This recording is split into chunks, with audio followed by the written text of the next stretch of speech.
shonen MCs are always the center of attention, with every plot point being unraveled by the power of the MC. But there's always something common between every single one of them, and that is who their family members are, because for the most part, they're nowhere to be found. We had parents who passed away, some going MIA, and we even had an anime where the main character's mission is to track down their parents. However, none can compare to how twisted and cruel the origins are for Yuji Itadori. Yuji's family is an enigma in the story, but with the latest chapter, it confirmed many odd suspicions about his family. So with that, let's talk about all the members of the Itadori family.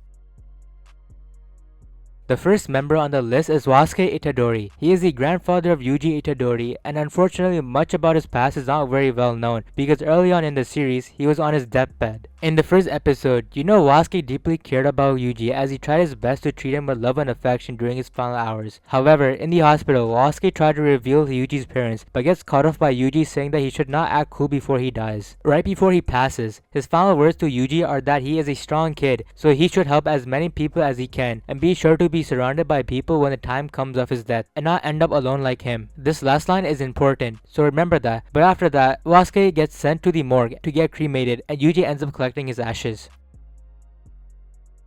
Next up, let's talk about Jin Itadori and Kaori Itadori. Jin is the son of Wasuke Itadori, meaning that these two are actually mother and father of Yuji Itadori. Their current status is unknown. Technically. From the few panels we see of them, Jin is carrying his son Yuji, but there was a conversation that sparked between him and his father, which was about Kaori. It looked like Jin really wanted to have a child with Kaori, but from what Wasuke was saying, she was already dead. But it was obvious that she wasn't, because she made an appearance. So how was she exactly dead, you might wonder? Well, it's because of this guy. To put it more simply, Kenjaku is a curse that takes over people's dead bodies, and one of those bodies was Yuji's mother, meaning that Kaori was indeed dead, and the curse is using her body as its host. But now you might ask, why her? Well, believe it or not, she was actually capable of Jujutsu and had an innate technique of her own, which could be one of the reasons, but another reason could be because of this guy.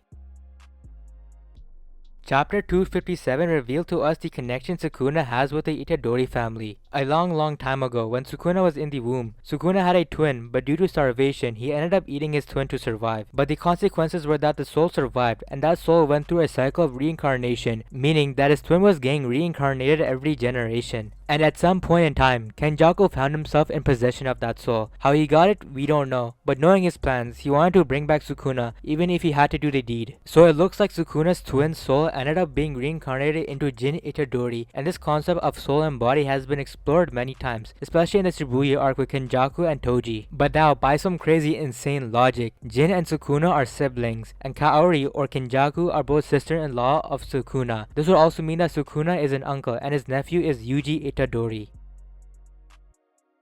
Now with all the family members we know of, what makes Yuji? Well, from everything we know, Wasuke is his grandfather, Jin or Sukuna's twin soul is his father, Kaori and Kenjaku are both his mothers by technicality, and Sukuna is his uncle by soul. What a messed up family. And we haven't even discussed the other side of Yuji's family. But because of this revelation, Yuji has inherited techniques from Kenjaku and Sukuna as they share the same origins. With that, that's everything we know about the Itadori family. Who knows, maybe there might be more people in the family tree who mix their DNA into this affair. But we can say that Yuji has a creepy and twisted origins. This was definitely different from what I usually post on the channel, so if you like this and want to see more content like this, subscribe and follow for more.